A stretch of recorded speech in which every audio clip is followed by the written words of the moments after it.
I'm joined now by Ambassador Omoniyi, who is the president of the League of African Ambassadors and Nigeria's former High Commissioner to Zambia. Thank you so much for joining us on the news. It's a pleasure joining you. Ambassador.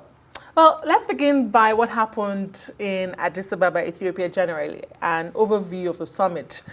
We saw a new AU Commission chair in the person of Muhammad Ali Yusuf and not Raila Odinga. Any surprises there?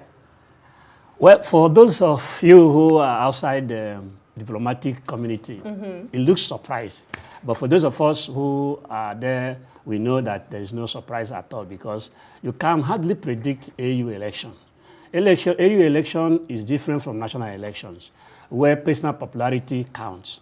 There are so many factors that lead to a winner or a loser in AU or multilateral organizations. Mostly, it's not individual contest, it's a country contest, actually. It's a country that voted, even though individual on the ballot, but it is basically the country. So when a situation like that, and this is not a simple majority election, it's a to win vote election. Even though it was a secret ballot election. Yeah, so in that case, you must get in the tools in a situation like that is lobby, alliance, making a deal, and horse trading. It continues as soon as you enter the room. All these things is activated. So campaign you do and all that ones are not. So we are not surprised. Okay, great. And what do you think will be his priority as the AU Commission chair? His priority will be to create wealth.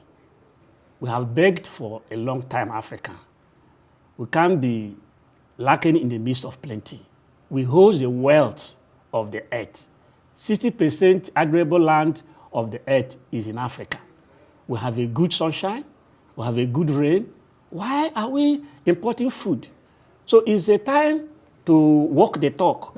As a matter of fact, Africa, we're not lacking in talking. We have talking the clergies, whether the malam, whether the pastors, the social activists, students, market women. The Africanization is in heroism. So I will advise that what he should do is to reduce advocacy. Everybody is aware that we need to feed ourselves. We need our industry to work. So that is where I think he should hit the ground running. Yeah, and as this meeting convened, we still have crises across the continent. Sudan is still raging. The WHO and the UN has, categorized the war in Sudan as the most devastating humanitarian crisis that has happened in recent times. We are seeing DRC, Congo as well. When it comes to conflict resolution on the continent in crisis, how well is AU doing in that stead? We have to go back. We have to go to the foundation. Poverty, hunger. That is the foundation of the conflict. When you look at those people waddling, hanging AK-47, you look at AK-47 one side, you look at the body carrying AK-47, you will be confused. Is it AK-47 carrying the body or the body carrying the AK-47? What is the factor, the reasonable factor or responsible factor? Hunger. So if we can, the most effective means to approach the conflict resolution in Africa is to drive away poverty, food, and better working conditions. If those boys carrying gun, AK-47, sees a better factory work that they can eat good food, they won't carry the gun.